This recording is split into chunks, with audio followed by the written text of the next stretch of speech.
Hola amigos de Psycho Geek, como siempre les recuerdo antes que todo, por favor darle like al video, suscribirse al canal, activar la campanita de notificaciones. Si se quieren pasar de tesos conmigo, por favor recomienden este video con algunos de sus amigos. También comentarios en la cajita de comentarios, ya saben, yo siempre estoy dispuesto a leerlos. Me pueden seguir en el resto de mis redes sociales que están en la descripción del video. Y no siendo más, vamos que vamos.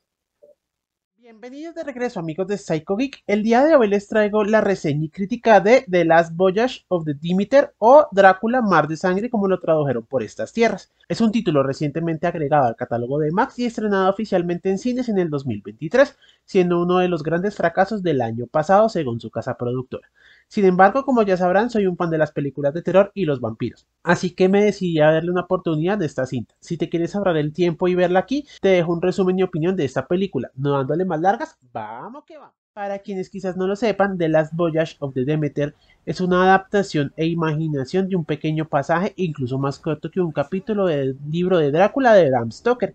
Para quienes no lo sepan, The Last Voyage of the Demeter es una adaptación e imaginación de un pequeño pasaje, incluso más corto que un capítulo, del libro de Drácula de Bram Stoker. En dicha historia, el conde viaja desde Rumania, su tierra natal, hacia Reino Unido, donde ha adquirido una serie de propiedades a través de la firma en la que trabaja Jonathan Harker. Este viaje lo realiza precisamente en un barco llamado el Demeter. En el libro se nos cuenta que encalla en las costas de Reino Unido y las autoridades al revisar el barco no encuentran rastro alguno de vida en él. La cinta precisamente centra su relato en este pequeño pasaje, la historia del límite, y en los tripulantes de este viaje, dirigida por André Obredal, quien también ha dirigido cintas del género como La Morgue e Historias de Miedo para contar en la oscuridad. Teniendo esta premisa en cuenta, hay que considerar que todo lo contado en esta película es totalmente nuevo, por lo que en el sentido estricto de la palabra no sería una adaptación, ya que lo que hicieron fue tomar ese vacío de información y tiempo e intentarlo llenar con una historia original.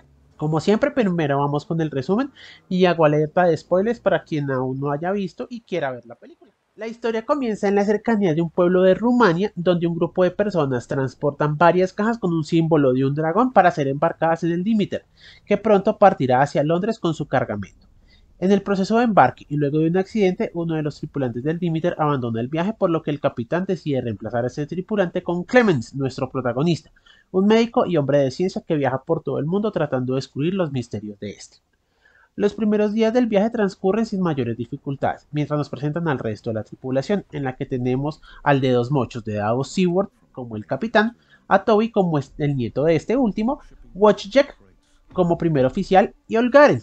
Algunos otros miembros también tienen la tripulación, pero pues realmente servirán únicamente como carne de cañón para el conde. La primera noche después de llegar a mar abierto, el barco se ve afectado por un gran oleaje. Los animales que llevan a bordo se ven intranquilos, incluido Hawk, el perro que hacía parte de la tripulación.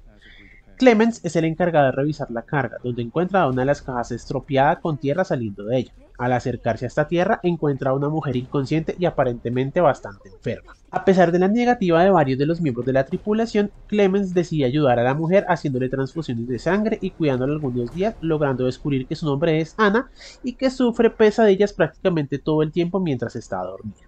Una noche, el cocinero encuentra a Chuck, el perro, destripado cerca del área de los corrales, donde al revisarlos los encuentran a todos masacrados con heridas en su cuerpo y particularmente en sus gargantas. Atribuyen esto a un ataque de rabia de Buck, el perro, quien también aparece muerto, pero consideran en un inicio que pudo resultar muerto por defensa de los demás animales. Uno a uno, los tripulantes de la nave empiezan a desaparecer. Algunos de los supervivientes culpan a Clemens por ser el nuevo integrante de la tripulación y otros lo atribuyen a la mujer, ya que dicen que es de mala suerte viajar con una de ellas a bordo de un barco. Ana, por su parte, insiste en la existencia de una criatura que se alimenta de la sangre y que deben detener antes de llegar a su destino. Una noche, Olgaren termina mal herido, pero al parecer sobrevive al ataque de la criatura, confirmando su existencia. Sin embargo, se encuentra muy mal y en una especie de trance, por lo que es confinado a una enfermería improvisada mientras que el resto de la tripulación explora el barco en búsqueda de la criatura. Esa noche, el mismo Olgaren ataca a Toby, quien en su desesperación se encierra en el camarote del capitán, donde tiene un encuentro con Drácula, quien finalmente se alimenta de él, llevándolo a un estado casi mortal, donde varios miembros de la tripulación logran confirmar la existencia del monstruo porque lo vieron por sus propios ojos. Olgaren es inmovilizado en el mástil del barco, donde termina mencionando que siente como la criatura está dentro de él y como el sol que apenas se está asomando en el horizonte lo empieza a quemar hasta que finalmente es alcanzado por los rayos de este, incinerándolo casi al instante. Algunos días después, la tripulación restante se dispone a hacer el funeral de Toby, pero justo antes de lanzarlo al océano, este parece recobrar la vida, aferrándose a su abuelo, pero debido a los rayos del sol, se enciende dejando al capitán con algunas quemaduras graves. El plan ahora es intentar deshacerse de Drácula antes de llegar a Londres, por lo que los supervivientes del barco ingenian un plan donde obligarán a Drácula a salir por un punto específico del barco y usarán a Ana como carnada, mientras que Clemens y los demás estarán armados y esperándolo para atacarlo. El plan es todo un fracaso. Wojciech cae al área de carga con una pierna rota. Este, en un último intento, intenta abrir un hueco en el casco del barco con un hacha para hundirlo, pero es interrumpido en la mitad de la tarea por el conde, quien termina ultimándolo. Clemens intenta por su parte buscar al capitán, quien después de la muerte de Toby no volvió a ser el mismo, mientras que Ana intenta preparar el bote salvavidas para abandonar el barco. La criatura hace un ataque final, lográndose deshacer del capitán, pero gracias a Clemens y a Ana, los últimos supervivientes logran como atacar al conde, dejarlo mal herido y pueden escapar botándose al agua y aferrándose a algunos escombros que había soltado el Demeter. En la madrugada siguiente, Ana nos revela que así como Olgaren y Toby, ella también está contaminada con la sangre del vampiro, por lo que al final, al salir el sol, se quemará como los demás. Sin embargo, agradece a Clemens por sus transfusiones, ya que fueron esas las que le dieron un tiempo más de vida. Ana se despide de este último, quien lamenta la muerte de su amiga. Un tiempo después nos revelan que Clemens logra sobrevivir y que se encuentra en un bar pidiendo indicaciones de cómo podía llegar a la abadía de Carfax, a la cual estaban dirigidas las cajas del conde. Sin embargo, también se nos revela que la criatura ha estado a la casa de Clemens, dejándonos en una escena final en la que Clemens sale a la oscuridad de las calles de Londres en persecución de la criatura. ¿Por dónde empezar con esta película? Primero, creo que es importante mencionar que a mi parecer la idea no era mala. Es decir, siento que la ambientación de un antiguo barco en medio del océano, así como la misteriosa historia de cómo toda la tripulación desaparece antes de tocar tierra, puede dar mucho de sí. Los escritores y creativos tenían casi una vía libre para escribir lo que quisieran, únicamente tenían que conservar algunos elementos del lore original del libro base, pero de allí en más era un lienzo en blanco, en el que creo que cometieron algunos errores que hicieron que esta película no me capturara del todo. Sumado a la anterior, considero que la ambientación es casi perfecta para una película de terror, ya que el Demeter nos ofrece un entorno claustrofóbico donde la sensación de escape es prácticamente nula y las posibilidades de supervivencia son prácticamente cero. Sin embargo, aquí entra uno de los puntos en contra que tenía la película desde el inicio, y es que antes de conocer el desarrollo mismo de la historia ya sabemos cuál va a ser su final. No habrá supervivientes, por lo que realmente no es tan fácil conectar o encariñarnos con algún personaje, ya que sabemos el final que realmente le espera. Teniendo esos elementos en cuenta, considero que primero que todo la ambientación claustrofóbica que nos ofrecía el barco, si bien estaba presente, en mi inconsciente no la sentí tan agobiante como siento que debió haber sido. Recordando otras películas con locaciones reducidas, esa sensación de claustrofobia, la incomodidad que logran transmitir, lo hacen de manera muchísimo más efectiva. En este caso no lo encontré así. Quizás se debió a las múltiples tomas abiertas en la cubierta con la luz del sol bañando a los personajes, o realmente no sé si la cinta no logró, no sé por qué la cinta no logra, o en mi caso al menos no logró transmitir, como les decía, esa incomodidad o claustrofobia que debí sentir en el espacio en el que estábamos inmersos. Por otra parte, siento que el personaje de Ana, así como el revelarle a los miembros de la tripulación el peligro real tan pronto, fue un desacierto. Es decir, que para mí habría sido quizás más interesante mantener el misterio de las desapariciones y las muertes por más tiempo. Si bien como espectador desde un inicio sabemos que es Drácula quien está atacando a la tripulación, esto no lo tiene que saber la misma tripulación. Podrían haber explotado más a fondo la paranoia que puede generar el ver que día a día miembros de la tripulación desaparecen sin aparente explicación, y de este modo sembrar la duda entre los tripulantes del barco. Sin embargo, esto prácticamente no se aprovecha. Si bien intentan en un par de ocasiones hacernos ver esa desconfianza entre ellos, esos conflictos se resuelven rápidamente y terminan todos cooperando casi al instante. Este para mí es uno de los puntos negativos que tenía. Elementos interesantes a explorar, pero que siento que fueron desaprovechados en la cinta. Hablemos un poco ahora de las actuaciones y los personajes. Si bien siento que no hubo actuaciones malas dentro de la cinta, tampoco puedo decir que haya algunas destacables. De los personajes que más se nos intenta profundizar son Clemens, Ana y quizás Toby, quien a pesar de cumplir como actores, sus personajes tampoco podían dar mucho más de sí. Siento que a la cinta le faltó mayor emotividad. aunque se nos intenta mostrar algo de drama y el terror, sobre todo en este último siento que la cinta se queda corta, ya que sus personajes no logran transmitir esa sensación de miedo que debían sentir en ese momento. Por otra parte, tenemos errores de diseño y en la creación de los mismos personajes. Para mí, uno de los peores errores fue la creación de la criatura como tal. Su diseño realmente me resultó poco atractivo. Se ve algo incluso inconsistente en las escenas. Incluso me generó la sensación de ver dos o más criaturas distintas a lo largo de la cinta, porque el tono de su piel y algunas cosas, partes de su cuerpo las sentía como distintas. Entiendo y pienso que quisieron decantarse por mostrarnos un Drácula más animalístico y bestial, casi como un animal, con una fuerza natural imparable, y que nos muestran prácticamente todo el tiempo desnudo, listo para atacar, constantemente al acecho. Lo único que me gustó de pronto de este diseño fue sus ojos, se veían como unos ojos como muertos, como si fueran un pozo que se estragara toda la luz. Ese es el único punto que realmente a mí me gustó de la criatura. Si ustedes la ven, incluso pareciera que la criatura en sí no puede hablar o le cuesta mucho hablar. Esa forma la dejaron tan marcada que incluso en la escena final donde se nos muestra al conde ya en la ciudad de Londres, pareciera que no tiene la capacidad para tomar forma humana, ya que a través de la sombra seguimos viendo esos rasgos bestiales que tenía la criatura en el barco. Con este diseño se sacrificaron varias cosas que siento que hacen a Drácula realmente Drácula, y una de ellas es la capacidad que tenía para camuflarse en la sociedad. El conde, recordemos que era un aristócrata, por lo que sabía comportarse en la alta sociedad, por lo que para mí parte del atractivo del vampiro es esa capacidad que tiene de combinar esa parte bestial y animal con su parte más humana, seductora y sutil, que en este caso se fue al carajo. Los ataques del vampiro parecían hacerse cada vez más brutales a medida que avanzaba la película. Prácticamente destrozaba el cuerpo de sus víctimas. Eso sin hablar de las mordeduras que les dejaba, que más que un vampiro parecían las de un chupacabras.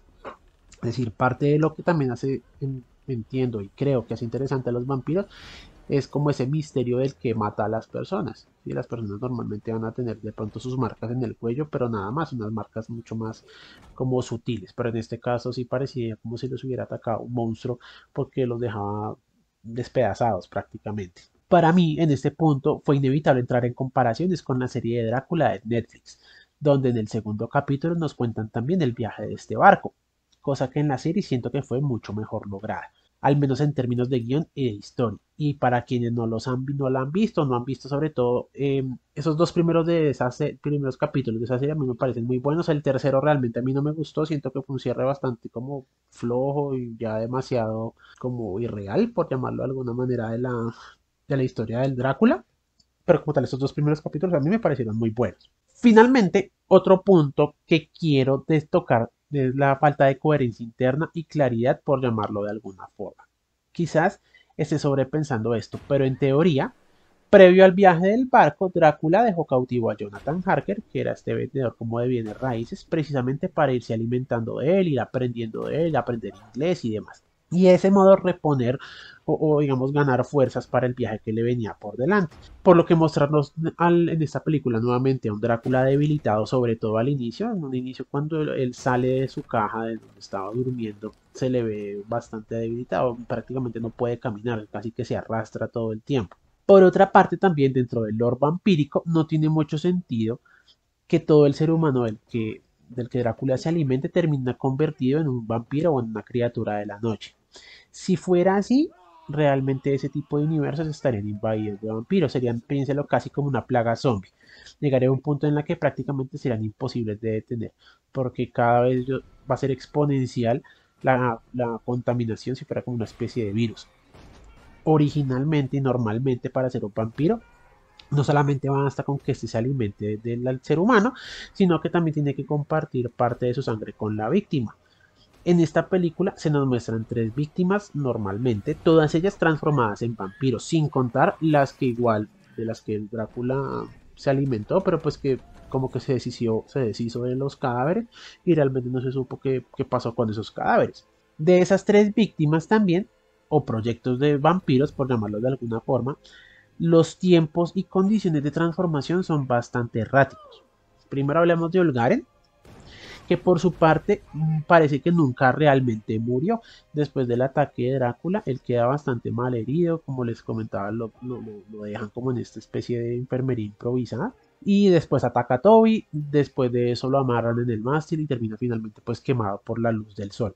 En ese lapso de tiempo pasan más o menos unos 2 días, 2, 3 días aproximadamente. Por parte de Toby, que es el nieto del capitán, ese también sobrevive al ataque inicial, lo intentan curar e incluso muestran que le hacen una transfusión de sangre, pero finalmente él parece que fallece y de allí que le estuvieran haciendo un funeral. Cuando estaban en el funeral es que él nuevamente despierta, pues ataca al capitán, por la luz del sol pues nuevamente se termina quemando. Y finalmente Ana es quien más resiste al virus vampírico, ya que al parecer Drácula, como les decía, se alimentó de ella por más varios días, mientras llegaban a mar abierto, gracias a las transfusiones de sangre de Clement II, que nos dan más o menos a entender es que ella logra como sobrevivir a ese virus durante más tiempo, pero pues finalmente de todas maneras está infectada. Adicional a eso, pues nos muestran que ella como que sus heridas, normalmente como Solgaren o el mismo Toby, muestran que las heridas pues que el conde les deja son bastante malas, o sea, les arranca literalmente un pedazo, mientras que ella, pues cuando le muestran las heridas prácticamente ya están totalmente cicatrizadas, incluso ya tienen tejido queloide sobre las heridas, entonces nos dan a entender que esas heridas son de más tiempo o que al menos se curaron demasiado rápido. Ella incluso, gracias a las transfusiones de sangre, logra resistir la luz solar, no le molesta esta luz solar. Normal, Toby y el mismo Olgaren entran como una especie de trance, por llamarlo de alguna forma, casi como si estuvieran poseídos, cosa que a ella no le pasa. Ella incluso hasta sus últimos instantes, donde ella es consciente que ya va a salir la luz del sol y que la va a quemar, ella conserva toda su conciencia, por llamarlo de alguna forma, prácticamente toda su humanidad, cosa que a los dos anteriores no les pasó. Entonces, o se transforman cuando mueren, o se transforman vivos, o las dos. Entonces, en unos casos pierden la conciencia, en el otro no. Adicional que si parte del plan del conde era como ir tasando la comida, es decir, él veía a los tripulantes como comida que iba a ir utilizando a lo largo del viaje mientras llegaban a Londres, pues dejar más vampiros vivos o más cuerpos que pudieran transformarse en vampiros vivos y que pudieran alimentarse de su comida, pues no tenía como mucha lógica. Él se hubiera deshecho realmente de todas las víctimas, de todos los cuerpos los hubiera despedazado para que no se transformaran en vampiros y listo, y al ya se podía comer pues toda su comida tranquilito. Por otra parte, y teniendo en cuenta la pelea final que van a tener, a mí la verdad me parece una pelea súper pedora. O sea, muy mal planeada, es decir, ellos están hablando y discutiendo de cómo se van a deshacer del conde, lo están haciendo en plena luz del día, llegan a la conclusión de que deben hundir el barco porque el conde no puede llegar a Londres y deciden desesperarse hasta la noche, tratarle de tender una trampa, tratarlo de atacar en medio de una lluvia, en medio de la niebla, teniendo como unos especie de francotiradores desde el puesto de vigía del barco, sabiendo que el conde posiblemente, pues el conde siempre ha cazado de noche, se han dado cuenta que a él no lo afecta la oscuridad, que él incluso la niebla la ha podido cazar bajo la niebla. Incluso hay una escena donde él logra deshacerse del cocinero que está en un bote ya alejado del barco. Es decir, les tiene que dar a entender o que el conde puede nadar o que sabe volar, o que puede volar. Y aún así ellos deciden atacarlo en plena noche en vez de coger los barriles de petróleo que también habían dicho que están en el barco, intentarlo incendiar o intentar abrir un hueco en el casco como lo hizo el primer oficial con el hacha. Después se suben al bote salvavidas, se van y punto final. Así que hagamos una pequeña recapitulación. The Last Voyage of the Demeter es una película con una buena base, algunas ideas que pudieran resultar bien, pero no que no fueron bien ejecutadas ni tampoco bien planeadas. Trata de alejarse un poco del material más clásico de los vampiros, que al final no debe olvidar que bebe realmente de un clásico. Nos intenta brindar algunos giros de guión para intentarnos sorprender con la introducción de Ana, así como con la supervivencia de Clemens al final de la historia, pero que se arruina a sí misma con esto. Finalmente, esta película le dará una calificación de 2 chimbafritas. ¿Es una mala película? Sí. ¿Se merecía fracasar? Seguramente también. Pero en una tarde de palomitas con una buena compañía podría servir para pasar un poco el rato. Y eso sería todo por el video reseña del día de hoy. Espero les haya gustado. Antes de irme quisiera recomendarles su poderosísimo like, darle suscribirse al canal que es totalmente gratis, pero a mí realmente me ayudaría mucho.